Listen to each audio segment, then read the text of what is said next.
వార్తలకు స్వాగతం. వివరాల్లోకి వెళ్తే కృష్ణా జిల్లా కంకిపాడు మండలంలో డిప్యూటీ సీఎం పవన్ కళ్యాణ్ పర్యటించారు. గుడువారు గ్రామంలో పంచాయతీరాజ్ గ్రామీణాభివృద్ధి శాఖ ఆధ్వర్యంలో చేపట్టిన పలు అభివృద్ధి పనులను ఆయన పరిశీలించారు. రోడ్డు పనులు జరుగుతున్న చోట గొయ్యి తీయించి నాణ్యతను పవన్ పరిశీలించి అధికారులతో మాట్లాడారు.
కడప నగర పాలక సంస్థ సర్వసభ్య సమావేశం రసాభాసగా మారింది. సమావేశానికి హాజరైన స్థానిక తెదేపా ఎమ్మెల్యే మాధవిరెడ్డికి వేదికపై కుర్చీ ఏర్పాటు చేయలేదు. దీంతో ఆమె ఆగ్రహం వ్యక్తం చేశారు. గతంలోనూ ఇలాగే చేశారంటూ మండిపడ్డారు. ఈ సందర్భంగా మాధవిరెడ్డి మాట్లాడుతూ వైకాపాకు చెందిన మేయర్ సురేష్ బాబు తీరుపై ఆగ్రహం వ్యక్తం చేశారు. మహిళను మేయర్ అవమానపరుస్తున్నారు. మహిళను అవమానిస్తే మీ నాయకుడు సంతోషిస్తారేమో, తన కుర్చీని లాగేస్తారని మేయర్ భయపడుతున్నట్లున్నారు. అందుకే ఆయన కుర్చీలాట ఆడుతున్నారు. విచక్షణ అధికారం ఉందని మేయర్ విచక్షణ లేకుండా ప్రవర్తిస్తున్నారని మాధవిరెడ్డి విమర్శించారు.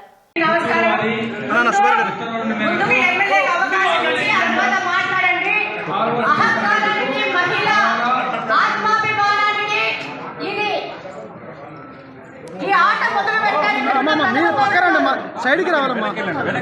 మీరు మేడం వెనక్కి సలహా ఎవరు ఇచ్చారో మనకు తెలియదు, కానీ కడప నియోజకవర్గంలోని మహిళలను అవమానిస్తే వాళ్ళ నాయకుడు సంతోషిస్తాడనో, లేకపోతే ఇలా చేయకపోతే నా కుర్చీ ఎవరన్నా పీకేస్తాడనో, లేకపోతే ఈ యొక్క సభలో ఉన్న కార్పొరేటర్లు ఈయన కుర్చీ పీకేస్తారనో మరి ఏమి భయం పట్టుకుందో కానీ ఈ కుర్చీల ఆట మొదలు పెట్టారు. ఈ సందర్భంగా నేను తెలియజేస్తున్నాను, గత 8 సంవత్సరాల నుంచి ఇదే వ్యక్తి, ఇదే పెద్ద మనిషి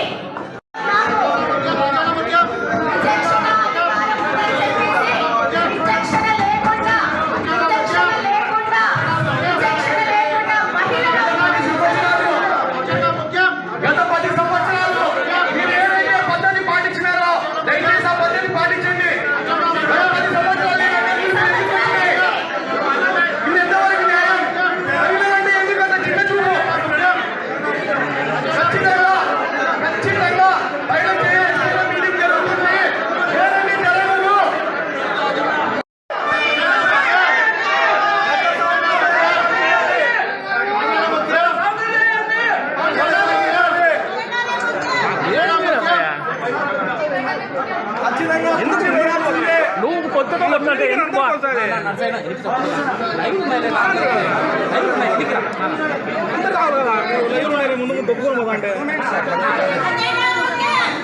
రాజధాని అమరావతిలో మరో 2723 కోట్లతో నిర్మాణ పనులకు సీఎం చంద్రబాబు ఆమోదం తెలిపారు. జూన్ 12 నాటికి 1.18 లక్షల టీడ్కో ఇళ్లు పూర్తి చేసి ప్రారంభించాలని ఆదేశించారు. సచివాలయంలో జరిగిన సిఆర్డీఏ 44వ సమావేశంలో పలు నిర్ణయాలు తీసుకున్నారు. ఎల్పీఎస్ జోన్ 7, జోన్ 10లో మౌలిక వసతుల కల్పనకు నిర్ణయం తీసుకున్నారు. రాజధాని outer ring road Vijayawada bypass road ప్రాజెక్టుపై సీఎం చంద్రబాబు చర్చించారు. ఇప్పటి వరకు 47,288 కోట్ల విలువైన పనులకు సిఆర్డీఏ ఆమోదం తెలిపింది.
రాష్ట్రంలోని 26 జిల్లాలను సమానంగా అభివృద్ధి చేసేందుకు ప్రణాళికలు సిద్ధం చేస్తున్నట్లు ఏపీ మంత్రి నారాయణ తెలిపారు.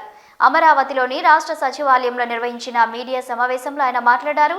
ఏ రాష్ట్రానికి దేశానికైనా రాజధాని అవసరమన్నారు. అమరావతి రాజధానిని అభివృద్ధి చేస్తామని చెప్పారు. దీంతో పాటు అన్ని ప్రాంతాలపై దృష్టి సారిస్తామని పేర్కొన్నారు. రుణాలు తీసుకొచ్చామని వాటి భారం ప్రజలపై మోపేది లేదని స్పష్టం చేశారు. భూముల విలువ పెరిగాక రుణాలు తిరిగి చెల్లిస్తామన్నారు. ప్రజలపై భారం లేకుండా పనులు సాగుతాయని చెప్పారు. లేఅవుట్ రోడ్స్కు సంబంధించి 2,723 కోట్లతో యాక్చువల్గా ఈరోజు అథారిటీ యాక్సెప్ట్ చేసింది. సో మొత్తం ఇంతవరకు 47,288 కోట్లు 47,288 కోట్ల రూపాయలకి ఈ అథారిటీ ఇంతవరకు యాక్చువల్గా రోడ్లు కావచ్చు, డ్రైన్స్ కావచ్చు, డ్రింకింగ్ వాటర్ కావచ్చు, సివరేజ్ యూజ్డ్ వాటర్ కావచ్చు, ఎలక్ట్రిసిటీ అండర్ గ్రౌండ్ లైన్స్ కావచ్చు, లేదా అధికారులకు 3,600 బిల్డింగ్స్ కావచ్చు, లేదా 5 ఐకానిక్ టవర్స్ కావచ్చు, 250 మీటర్లు ఎత్తుండే అసెంబ్లీ భవనం కావచ్చు, లేదా హైకోర్టు భవనం కావచ్చు, ఇవన్నీ కూడా వీటన్నిటికి సంబంధించి ఇంతవరకు 47,288 కోట్లకి ఈరోజు యాక్చువల్గా యాక్సెప్ట్ చేయడం జరిగింది. మిగిలినవి కూడా ఈ నెలాఖరా కొన్ని నెక్స్ట్ మంత్లో బ్యాలెన్స్ కంప్లీట్ చేసి వర్క్స్ అన్నీ యాక్చువల్గా టేకప్ చేయడం జరుగుతుంది. టెండర్లు కూడా 1 by 1 నెక్స్ట్ మంత్ 15వ తేదీ లోపల అన్నిటికి సంబంధించి టెండర్లు కూడా పిలిచే విధంగా ప్లాన్ చేయడం జరిగింది. అదేవిధంగా ఈరోజు టిట్కో హౌసెస్ ఏదైతే 2014-19లో పేదలు నిరుపేదలకు ఒక మంచి ఇల్లు కట్టాలని ఆ రోజు ముఖ్యమంత్రి గారు చెప్పింది ఏంటంటే, ప్రతి మహిళ తన భర్తతో వైసీపీ నాయకులు ఏం మాట్లాడుతున్నారో వాళ్ళకి తెలీదు. వాళ్ళ పత్రిక ఒక పత్రిక ఉంది, చెత్త పత్రిక, ఏం చేస్తుందో తెలీదు, ఏం స్టేట్మెంట్ ఇస్తుందో తెలీదు. ఏ రోజుకి ఆ రోజు అంటే అమరావతి రాజధాని 6 నెలల్లో ఇంత చేస్తామని ఎవరు ఊహించలా, ఎవరు కూడా ఎక్స్పెక్ట్ చేయలే. 6 నెలల్లో నేను ముందే చెప్పా, డిసెంబర్ ఎండింగ్కి మేజర్ టెండర్స్ అయిపోతాయి, కొన్ని బిల్డింగ్స్కి జనవరి ఎండింగ్ కంప్లీట్ చేస్తాం, జనవరిలో స్టార్ట్ చేస్తాను మాట చెప్పిన ప్రకారమే ఈరోజు చేస్తున్నాం. వాళ్ళు ఎక్స్పెక్ట్ చేయలే, వైసీపీ నాయకులు ఎవరు ఎక్స్పెక్ట్ చేయలే. వీళ్ళు చెప్పింది చెప్పినట్టు చేస్తున్నారని, దీనికి ఒక అబాండా చేయాలని అన్నీ ఇక్కడే కడుతున్నారు, అంతా ఇక్కడే ఖర్చు పెడుతున్నారు. ఇది సెల్ఫ్ సఫిషియెంట్ అండి. దీని మీద తీసుకునే ఏ లోనా ఇక్కడ నుంచి వచ్చే ఇన్కమ్తోనే రీపే చేస్తాం. అలాంటి సిస్టమ్నే ముఖ్యమంత్రి గారు 26 జిల్లాల్లో ఎక్కడ పెద్ద ఇండస్ట్రీ వచ్చినా అక్కడ ఒక శాటిలైట్ టౌన్ డెవలప్ చేయమన్నారు. ల్యాండ్ పుల్లింగ్లో ల్యాండ్ తీసుకొని అది కూడా అమరావతి మోడల్ లాగానే చేయమన్నారు. ల్యాండ్ అక్విజిషన్ కూడా కాదు, అమరావతి మోడల్ లాగా ల్యాండ్ పుల్లింగ్లో ల్యాండ్ తీసుకొని శాటిలైట్ టౌన్ డెవలప్ చేయండి. ల్యాండ్ ఇచ్చిన రైతులు బెనిఫిట్ అవుతారు, శాటిలైట్ టౌన్స్ డెవలప్ అవుతాయి. ఇలాంటి ఆంధ్రప్రదేశ్ మాజీ సీఎం వైసీపీ అధినేత పులివెందుల ఎమ్మెల్యే జగన్మోహన్ రెడ్డి ఈ నెల 24 నుంచి కడప జిల్లాలో పర్యటించనున్నారు. రేపటి నుంచి ఈ నెల 27 వరకు ఆయన కడపలోనే పర్యటించనున్నట్లు వైసీపీ పార్టీ షెడ్యూల్ విడుదల చేసింది. అసెంబ్లీ ఎన్నికల్లో ఓటమి తర్వాత సొంత జిల్లాలో జగన్ పర్యటించడం ఆసక్తిగా మారింది. కాగా మాజీ సీఎం జగన్ 24న ఇడుపులపాయ ఎస్టేట్ చేరుకోనున్నారు. అక్కడే పార్టీ కార్యకర్తలతో కలవనున్నారు. అలాగే ఈ నెల 25న క్రిస్మస్ సందర్భంగా పులివెందుల చర్చిలో జగన్ ప్రార్థనలు చేయనున్నారు. 26న పులివెందుల క్యాంపు కార్యాలయంలో ప్రజా దర్బార్ నిర్వహించి స్థానిక సమస్యలపై ప్రజల నుంచి ఫిర్యాదులు తీసుకొనున్నారు. అనంతరం 27న జగన్ విజయవాడలోని తన నివాసానికి తిరిగి వెళ్లనున్నట్లు తెలిపారు.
సంవత్సరాల చారిత్రక మెదక్ చర్చి శతాబ్ది ఉత్సవాలు నేడు మెదక్ చర్చిలో ప్రత్యేక ప్రార్థనలతో ప్రారంభమయ్యాయి. Church of South India Medak diocese incharge bishop right reverend bishop doctor Reuben Mark సారథ్యంలో ప్రారంభమైన ఈ ఉత్సవాలు చారిత్రక ఘట్టంగా నిలవనుంది.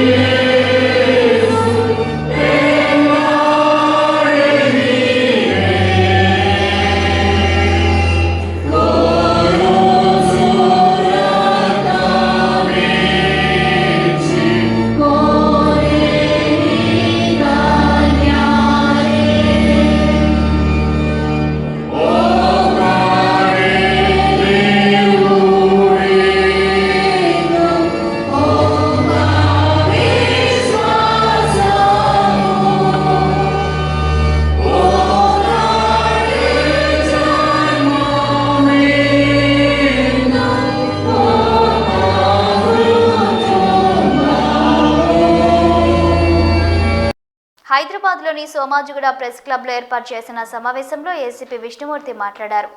సంధ్య థియేటర్ ఘటనలో పోలీసులదే తప్పు అన్నట్టు అల్లు అర్జున్ మాట్లాడుతున్నాడని, పోలీసుల మీద నిందలు వేస్తున్నాడని ఆగ్రహం వ్యక్తం చేశారు. సినిమా బెనిఫిట్లకు అల్లు అర్జున్కు అనుమతి ఇవ్వకపోయినా థియేటర్కు వచ్చాడని, అయినా పోలీసులు అక్కడికి వెళ్లి డ్యూటీ చేశారని చెప్పారు. పోలీస్ బందోబస్తు అన్నది అప్పటికప్పుడు కుదరదని, దానికి కొంత ప్రాసెస్ ఉంటుందని తెలిపారు. పర్మిషన్ ఇవ్వకుండా ర్యాలీ తీసి అక్కడ ఒకరు చనిపోతే పోలీసులను బద్నాం చేస్తున్నాడన్నారు. కొందరు నటులు, రాజకీయ నాయకులు ఇష్టం వచ్చినట్లు మాట్లాడుతున్నారని, పోలీసులను నోటికి వచ్చినట్టు మాట్లాడినా కించపరిచినా సహించబోమన్నారు. పోలీస్ కుటుంబ సభ్యులు పోలీస్ అసోసియేషన్ తరపున తాను మాట్లాడుతున్నానని చెప్పారు. చట్టం యాక్ట్ చట్టం తెలుసుకుని చట్టాన్ని గౌరవిస్తూ చట్ట పరిధిలో ఉంటేనే ఈ దేశంలో పౌరుడవుతుంది. లేకపోతే ఈ రాజ్యంలో నీకు ఎటువంటి స్థానం ఉండదు. నాకు కొమ్ములు ఉన్నాయి, లేకపోతే నాకు అపరిమితమైనటువంటి పవర్స్ ఉన్నాయి, నాకు తుపాకులు ఉన్నాయి, కత్తులు ఉన్నాయి, కటార్లు ఉన్నాయి అంటే ఏం జరిగింది? మొన్న మీ సోదర సభ్యులు ఇచ్చిన తుపాకులు వాపసు ఉంచుకున్నారు. పబ్లిక్ అన్రెస్ట్ అయితే ఏమైంది? మీకు ఊర్లో వదిలిపెట్టి పారిపోవాల్సిన పరిస్థితి వచ్చింది. మీరు చక్కగా ఉన్నారు, మీరు కోర్టు తలుపు తట్టారు, మీరు కోర్టు యొక్క ఆ నిబంధనలను తూచా తప్పకుండా పాటిస్తూ మీరు చట్టబద్ధమైనటువంటి జీవితాన్ని గడిపితే ఎవరికి అభ్యంతరం లేదు. పొద్దున్న లేచి టీవీ పెట్టగానే వాడి తింటాడు, వీడి తింటాడు, ఏంటిదండి ఇది? What is this? We are in society. నువ్వు ఏమనుకుంటున్నావు? నీ పైమాని ఎవడి ముందు చూపిస్తున్నావు? నీ ఇంట్లో నీ కాంపౌండ్ లోపల చూపించాలి. ఎట్లా మీరు చట్ట పరిధిలో ఉన్నటువంటి అంశాల మీద స్పందిస్తారు? ఎట్లా మీరు ఇది కాదు అని చెప్తారు? మీ దగ్గర ఏమి ఏజెన్సీ ఉంది? ఈరోజు డెమోక్రసీకి దేవాలయం లాంటి మన అసెంబ్లీలో ఒక వ్యక్తి ఒక చిన్న కేసు గురించి 1 గంట ప్రజా ధనం వృధా అయిందనంటే మీరు ఈ రాష్ట్రాన్ని ఏ స్థాయిలో ఇబ్బంది పెడుతున్నారో అర్థం చేసుకోండి. అన్ని పనులు విడిచిపెట్టుకుని ఇది ఎట్లాంటిది ఒక కామన్ కేసు. నువ్వు చట్టపరంగా నువ్వు నిర్దోషం అయితే ముద్దాయి ఉన్నావు, నీకు ప్రొసీడింగ్స్ ఉంటాయి, దాని ప్రకారంగా నువ్వు వెళ్ళాలా, లా ప్రకారంగా నడుచుకోవాలి, తీపించుకోవాలి, నీ మీద కేసు లేదు. కానీ నువ్వు ఇట్లా పబ్లిక్లో రచ్చరచ్చ చేసి నేను డబ్బులు ఇస్తున్నా, ఎవడికి కావాలా నీ ముష్టి? నువ్వు 10 కోట్లు ఇచ్చి 50 కోట్లు ఇచ్చి 100 కోట్లు ఇచ్చినా పోయిన ప్రాణాన్ని తిరిగి తీసుకురాగలుగుతావా? స్టేట్ అనేది రాజ్యంలో ఒక పద్ధతి ఉంటుంది, దానికి ఒక రాజ్యాంగం ఉంటుంది, చట్టాలు ఉంటాయి. చట్టాల ప్రకారం మనం బతకాల్సిన అవసరం ఉంటుంది. ఎవరైనా కూడా ప్రతి విషయాన్ని కూడా మన సొంతంగా చేతుల్లో తీసుకోకూడదు. ఇంట్లో కూడా నీ పిల్లల్ని నువ్వు కొడతావంటే 1-2 సార్లు వాడు మరవాడు. మనం ఒక సొసైటీలో ఉన్నాం. ఆ సొసైటీ యొక్క కట్టుబాట్లు ఉంటాయి. కట్టుబాట్లు అంటే చట్టాలు ఉంటాయి. నువ్వు ఎలా బిహేవ్ చేయాలో ఉంటుంది. అవన్నీ తెలుసుకోవాల్సిన బాధ్యత ఉంటుంది. నువ్వు నాకు హక్కులు, నీకు హక్కు అంటే తెలియదు, బాధ్యత అంటే తెలియదు. నీకు బాధ్యత లేని సమాజం బిడ్డలని నేను భావిస్తున్నాను. ఎటువంటి బాధ్యత లేదు. 130 మంది 1,30,000 కుటుంబాలు ఉన్నటువంటి పోలీస్ డిపార్ట్మెంట్ ఈ సమాజాన్ని ఆర్డర్లో పెట్టడం కోసం అనునిత్యం ప్రతిరోజు ప్రతి క్షణం పనిచేస్తూ ఉంది. నీలాంటి వీరులు శూరులు చాలా మంది వచ్చిరు, కాలగర్భంలో కలిసిపోయారు. నువ్వేదో సినిమాల డైలాగులు వేసి అది లేదు ఇది లేదు చేస్తే మొత్తం నీ రీళ్ళన్నీ కట్ అయిపోతాయి. నీ రీళ్ళన్నీ కట్ చేస్తాం. ఒక్క పోలీసు కూడా నీ దగ్గర రావద్దని మేము చేసినామనుకో ఎట్లుంటుంది? రేపు నువ్వు పబ్లిక్లో తిరగలుగుతావా? ప్రైవేట్ సైన్యానికి పైల్వాన్లను నల్ల బట్టలు వేసుకుని ఆయనకి ఏం తెలుసు? ట్రైనింగ్ చేసింది ఆయన. చట్ట ప్రకారం ఆయనకు ఉందా?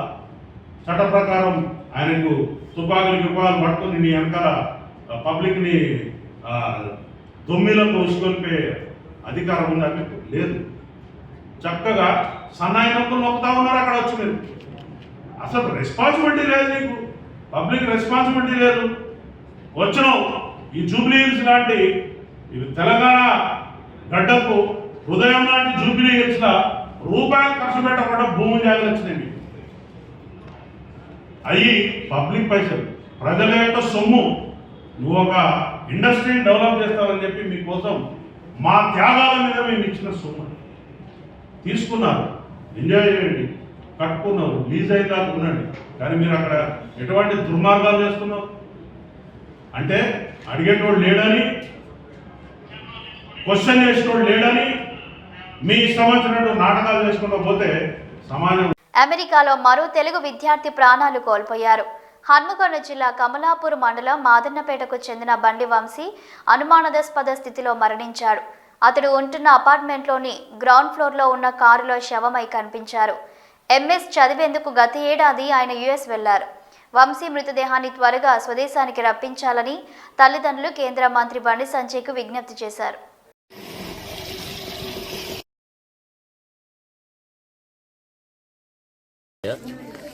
వంశీకృష్ణ అనే అబ్బాయి ఉన్నత చదువులకై అమెరికా పోవడం జరిగింది. అతను అనుమానాస్పదిగా మరణించిన వార్త మాకు తెలియడం జరిగింది. కావున రాష్ట్ర ప్రభుత్వాలు కేంద్ర ప్రభుత్వాలు దీనిపై స్పందించి దీని సమగ్ర విచారణ జరిపించగలరని కోరుకుంటూ మా అబ్బాయిని మాకు అందించాలని వేడుకుంటున్నాం. చెందిన బండి వంశీ ఉన్నత చదువుల కోసం అమెరికా వెళ్ళడం జరిగింది. అక్కడ అనుమానాస్పద స్థితిలో మరణించడం జరిగింది. దీనిపైన పూర్తిస్థాయి కేంద్ర రాష్ట్ర ప్రభుత్వాలు పూర్తిస్థాయి విచారణ జరిపి ఆ యొక్క కుటుంబాన్ని అన్ని విధాలు ఆదుకోవాలని మరియు ఆ యొక్క మృతదేహాన్ని కూడా ఆ యొక్క కుటుంబ సభ్యులకు వీలైనంత త్వరలో అందించాలని చెప్పేసి కేంద్ర రాష్ట్ర ప్రభుత్వాలను కోరుతున్నాం. నేను మండ రఘుపతి మాదనపేట గ్రామం మాది. బండి వంశీ అనే అబ్బాయి అనుమానాస్పదంగా చనిపోయిన అమెరికాలో మాకు వార్త వచ్చింది. దాని విషయంలో మాకు అనుమానంగానే ఉంది. అతను చనిపోయేటోడు కాదు, అంత పిరికివాడు కూడా కాదు, వాడేదో మిస్టరీగా జరిగింది. దానివల్ల మాకు ఆ రాష్ట్ర రాజకీయ నాయకులు కానీ ఎవరు కానీ పెద్దలు కానీ మినిస్టర్లు కానీ మాకు కొంచెం సహాయం చేసి అది తెలుసుకోగలరని నేను వాళ్ళకు నమస్కరించి చెప్తున్నాను. శ్రీవారి దర్శనార్థం తిరుపతి స్థానికులకు 2025 జనవరి 5న స్థానిక దర్శన కోటా టోకెన్లను టీటీడీ జారీ చేయనుంది. గత టీటీడీ బోర్డులో తీసుకున్న నిర్ణయం మేరకు ప్రతి నెల మొదటి మంగళవారం స్థానికులకు శ్రీవారి దర్శనం కల్పించనున్నారు. 2025 జనవరి 7వ తేదీ మొదటి మంగళవారం స్థానికులకు శ్రీవారి దర్శనం కల్పించేందుకు జనవరి 5న ఆదివారం తిరుపతి మహతి ఆడిటోరియంలోని కౌంటర్లలోనూ తిరుమల బాలాజీ నగర్లో శ్రీవారి దర్శన టోకెన్లు జారీ చేయనున్నారు. తిరుపతి అర్బన్, రూరల్, చంద్రగిరి, రేణిగుంట మండలాలతో పాటు తిరుమలలోని స్థానికులు తప్పనిసరిగా తమ ఒరిజినల్ ఆధార్ కార్డు చూపించి టోకెన్లు పొందవలసి ఉంటుంది.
కేంద్ర గ్రామీణ అభివృద్ధి కమ్యూనికేషన్ శాఖల సహాయ మంత్రి డాక్టర్ పెమ్మసాని చంద్రశేఖర్ గుంటూరు జిల్లా కొల్లిపర గ్రామంలో నిర్వహించిన సెమీ క్రిస్మస్ వేడుకల్లో పాల్గొన్నారు. టీడీపీ శాసన మండలి అభ్యర్థి ఆలపాటి రాజేంద్ర ప్రసాద్తో కలిసి వేడుకలలో పాల్గొని కేక్ కట్ చేసిన అనంతరం డాక్టర్ పెమ్మసాని మాట్లాడుతూ కత్తి కన్నా కరుణ గొప్పదని, కక్ష కన్నా క్షమాభిక్ష గొప్పదని చెప్పిన యేసు బోధనలను అనుసరించాలని కోరారు. తమ కుటుంబం సంక్రాంతి, దసరా ఎలా చేసుకుంటామో 25 సంవత్సరాలుగా క్రిస్మస్ వేడుకను కూడా అలాగే చేసుకుంటామని మంత్రి తెలిపారు. హృదయపూర్వక నమస్కారం అండి. నాకు ఈ బైబిల్ గురించి కూడా పెద్దగా తెలియదు. ఏదైనా పెద్దలకి, ఈ కార్యక్రమానికి ఇచ్చేసిన సంఘ కాపర్లకి, మరి ముఖ్యంగా చంద్రశేఖర్ గారికి, ఆయన డాక్టర్ క్లాస్ అనుకుంటారు కానీ ఆయన మాసులు. రెండోది గత 25 సంవత్సరాలు నేను అమెరికాలో ఉన్నా. అమెరికాలో నాకు 500 మంది ఎంప్లాయీస్ ఉంటే 400 మంది క్రిస్టియన్సే ఉన్నారు. అందులో అంతా అమెరికాలో ఉండేవాళ్ళు అంతా కూడా. అందులో అందరూ తెల్లవాళ్ళు ఉన్నారు, నల్లవాళ్ళు ఉన్నారు, అందరూ ఉన్నారు. వాళ్ళ దగ్గర నుంచి నేను చాలా నేర్చుకున్నాను. వాళ్ళే నా కంపెనీని ఇప్పుడు నేను ఇక్కడ 24 గంటలు ఉన్నా కూడా వాళ్ళే నడిపిస్తా ఉన్నారు. వాళ్ళు ప్రతి సంవత్సరం క్రిస్మస్ వస్తా ఉందంటే 2 నెలలకు ముందే ఒక పండగ వాతావరణం ఉంటుంది అక్కడ. ఎందుకంటే పిల్లలు గాని మా భార్య గాని వెళ్లి క్రిస్మస్ ట్రీ కొనుక్కొని వచ్చి, అంటే ఇందులో 2 రకాలు, క్రిస్మస్ ట్రీ రెడీగా ఉన్నది కొనుక్కోవచ్చు, చిన్నవి అన్ని కూడా కొనుక్కొని వచ్చి ఒకదానికి ఒకటి పెట్టుకుంటా వచ్చి దానికి స్టార్స్ గాని లైట్స్ గాని పెట్టుకుంటా ఒక కార్యక్రమం లాగా చేసుకుంటా ఉండొచ్చు. నా పిల్లలంతా కూడా చిన్నప్పటి నుంచి ప్రతి సంవత్సరం ఈ విధంగా చేసుకుంటూ క్రిస్మస్ అనేది దీపావళి సంక్రాంతి ఎలా చేసుకుంటామో అదే విధంగా క్రిస్మస్ ని వారి జీవితాలతో భాగం చేసుకుంటా వస్తా ఉన్నాం 25 సంవత్సరాలుగా. కాబట్టి మీరు ఏ విధమైనటువంటి ఆనందాన్ని పొందుతారో అదే విధంగా క్రిస్మస్ రోజు మా ఆఫీస్ లో అందరూ నాకు గిఫ్ట్లు ఇస్తారు, మేము అందరికి గిఫ్ట్లు ఇస్తాం. ఇవన్నీ ఎందుకు చెప్తా ఉన్నానంటే మీ ఆలోచన విధానం, క్రీస్తు బోధనలు ఇవన్నీ చిన్నప్పటి నుంచి ఇప్పటి వరకు ప్రతి క్షణం కూడా అనుభవించి తరించిన వాడిని కాబట్టి మీ అందరికీ కూడా మనస్ఫూర్తిగా క్రిస్మస్ శుభాకాంక్షలు తెలుపుకుంటూ, ప్రతి ఒక్కరూ కూడా కత్తి కన్నా కరుణ గొప్పది, కక్ష కన్నా క్షమాభిక్ష గొప్పది అని తెలుపుకుంటూ మీ అందరికి నన్ను ఆహ్వానించిన మీ అందరికీ కూడా మరొకసారి మనస్ఫూర్తి ధన్యవాదాలు తెలుపుకుంటూ సెలవు తీసుకుంటున్నాను. Thank you. రాష్ట్ర ఉప ముఖ్యమంత్రి పవన్ కళ్యాణ్ సోమవారం ఉదయం కృష్ణా జిల్లా పెనమలూరు నియోజకవర్గంలోని గొడవరు గ్రామంలో పర్యటించారు. పెనమలూరు ఎమ్మెల్యే బోడే ప్రసాద్ స్వాగతం పలికారు. కంకిపాడు బస్టాండ్ నుంచి గొడవరు మీదుగా రొయ్యూరు వెళ్లే రహదారిని పంచాయతీరాజ్ గ్రామీణ అభివృద్ధి శాఖ ద్వారా 3.75 కోట్ల వ్యయంతో నిర్మిస్తున్నారు. పవన్ కళ్యాణ్ ఈ పనుల నాణ్యతను పర్యవేక్షణ చేశారు.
మన దేశం శాంతియుత దేశమని, యుద్ధ నివారణకు ప్రతి ఒక్కరూ కులమతాలకు అతీతంగా శాంతియుత పోరాటం చేయాలని రాష్ట్ర రవాణా యువజన క్రీడా శాఖ మంత్రి మండిపల్లి రాంప్రసాద్ రెడ్డి పేర్కొన్నారు.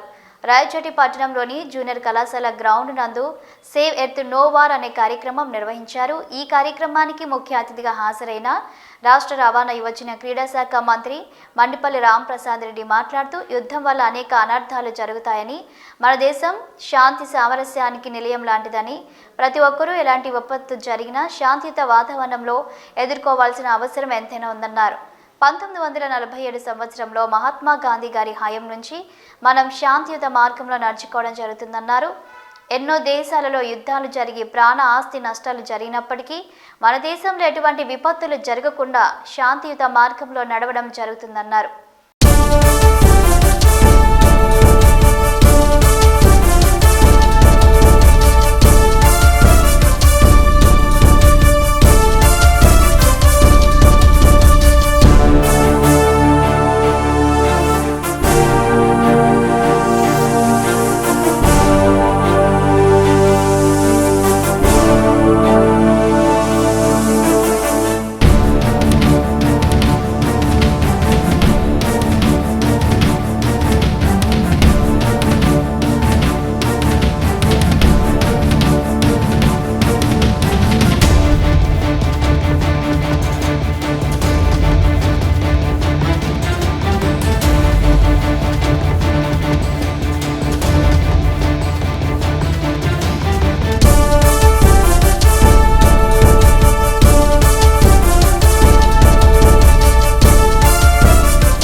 అన్నమయ్య జిల్లాలో రాయచోటి అర్బన్ పరిధిలోని కాటిమాయకుంట వద్ద చిట్టు వెంట్రుకల వ్యాపారం చేసుకుని రమణ హనుమంతు అనే ఇద్దరిపై కాల్పుల సంఘటన మండలంలో సంచలనంగా మారింది. గాయపడిన ఇద్దరిని రాయచోటి ప్రభుత్వ ఆసుపత్రిలో చికిత్స చేసి మెరుగైన చికిత్స కోసం కడప రిమ్స్కు తరలించారు. వీరిలో హనుమంతు పరిస్థితి విషమంగా ఉన్నట్లు రాయచోటి డీఎస్పీ కృష్ణమోహన్ తెలిపారు. ఈరోజు అనగా 22/12/24 తేదీ ఆదివారము మనకి రాయచోటి అర్బన్ పిఎస్ లిమిట్స్లో గల కాటిమాయకుంట విలేజ్ దగ్గర ఇద్దరు వ్యక్తులపై కాల్పులు జరిపినారు అనే ఒక సమాచారం మీద తర్వాత ఆ ఇద్దరు వ్యక్తులు ఒకతను రమేష్ వయసు సుమారు రమణ వయసు 30 సంవత్సరాలు, తర్వాత అతని కజిన్ హనుమంతు అనే అతను వయసు సుమారు 40 సంవత్సరాలు. వీళ్ళిద్దరి మీద గుర్తెలిగిన వ్యక్తులు కాల్పులు చెప్పినారని హాస్పిటల్లో అడ్మిట్ కావడం వాళ్ళు ప్రభుత్వ హాస్పిటల్లో. తర్వాత వాళ్ళు బెటర్ ట్రీట్మెంట్ కోసం అని చెప్పి వాళ్ళని కడప రిమ్స్ హాస్పిటల్కి తరలించడం జరిగింది. ఈ సమాచారం మేరకు మేము మా ఇన్స్పెక్టర్ చంద్రశేఖర్ గారు, ఎస్ఐలు అంతా స్టాఫ్ ఇక్కడికి సీన్ ఆఫ్ ఫెన్స్కి రావడం జరిగింది. వీళ్ళు బేసికల్గా ఈ గుడారాలు వేసుకొని ఇక్కడ ఈ ఎంటికలు వ్యాపారము, తర్వాత ఇతరత్ర చిన్న చిన్న సిల్వర్ ఆర్టికల్స్ ఆ రకంగా వీళ్ళు అమ్ముకునే వృత్తి చేస్తున్నారు.